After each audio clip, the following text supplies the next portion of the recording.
भगवान विष्णु के महाभक्त और इस धरती के प्रथम मानव सूर्यपुत्र राजा मनु एक दिन इस इच्छा से साधना में बैठ गए कि उन्हें भगवान विष्णु के साक्षात दर्शन करने थे।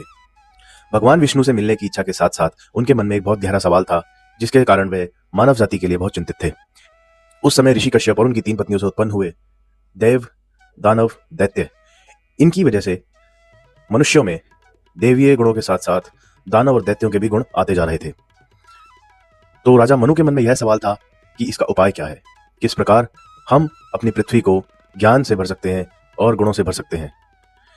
इस सवाल का जवाब भगवान विष्णु पे ना होके था महादेव पर। महादेव ने फैसला किया था कि इस धरती को जलमग्न कर दिया जाए, जिससे कि सारी अच्छी और बुरी शक्तियां नाश हो जाएं और इस पृथ्वी को एक नई शुरुआत मिल सके, जिसका नेतृत्व स्वयं भगवान विष्णु करेंगे। इस जल प्रलय में बहुत कुछ होगा, परंतु मानव सभ्यता को आगे बढ़ाने के लिए फिर दोबारा से मनु को चुना गया और यह संदेश पहुंचाने के लिए भगवान विष्णु ने बेड़ा उठाया और प्रथम बार पृथ्वी पर उतरे मत्स्य अवतार में। एक शाम जब राजा मनु अपनी तपस्या पूर्ण करके सूर्य को जल अर्पण कर रहे थे, तब उनके हाथ में अंजलि में पानी था और जब वे उस पानी को छोड़ने वाले थे, तभी उन्हें एक आवाज सुनाई दी, हे ऋषिवर, कृपया मुझे पानी में ना छोड़े। अगर आपने छोड़ा तो बड़े जीव मुझे खा जाएंगे मेरे छोटे आकार के कारण। यह एक छोटी मछली थी, जिसके अनुरोध पर ऋषि ने उसे अपने कमंडल में डाला और अपने साथ अपने निवास स्थान पर ले गए। उस कमंडल को एक तरफ रखकर वह सो गए और रात में सोते समय उन्हें आवाज आई उसी कमंडल में से उस मछली की। उन्होंने जाके देखा तो वह मछली उस कमंडल के आकार की हो चुकी थी। अब यह बहुत विचित्र बात थी, जिसको लेके ऋषि ने अब उस मछली को बड़े पात्र में डाल दिया और फिर दोबारा सो गए। अगले दिन प्रातःकाल वे जब उठे तो उन्होंने देखा वह मछली फिर अपना आकार बढ़ाकर उस बर्तन के आकार की हो गई थी।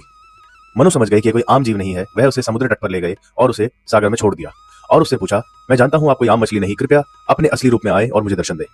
इस पर भगवान विष्णु ने प्रथम बार मनु को अपने मत्स्य अवतार में दर्शन दिए। भगवान विष्णु ने मनु को बताया कि हे मनु, मैं तुम्हें एक नौका प्रदान कर रहा हूं।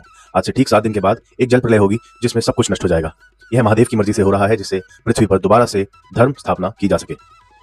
इसमें तुम्हारा दायित्व है कि तुम अपनी नाव पे हर एक आवश्यक प्रजाति के पेड़ पौधे और उनके बीज लाकर रख दो। साथ ही में हर पशु पक्षी की प्रजाति के एक एक जोड़े लाकर इस नाव पर रखो और साथ ही में सप्त ऋषियों को भी लेके आओ, जो कि ज्ञान की रक्षा करेंगे।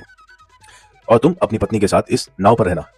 जिस दिन जल प्रलय होगी मैं मत्स्य अवतार में आऊंगा। वासु की नाक को तुम मेरे सींग पर बांध देना और मैं तुम्हें खींचकर तब तक बचाऊंगा इस नाव के द्वारा जब तक यह जल प्रलय खत्म नहीं हो जाती। भगवान विष्णु ने 7 दिन बाद ऐसा ही किया और मनु ने भी भगवान विष्णु की आज्ञा का पालन किया। जिस दिन जल प्रलय खत्म हुई, भगवान विष्णु ने सूखी जमीन पर लाकर उस नाव को रोका और अपने विष्णु रूप में आ गए।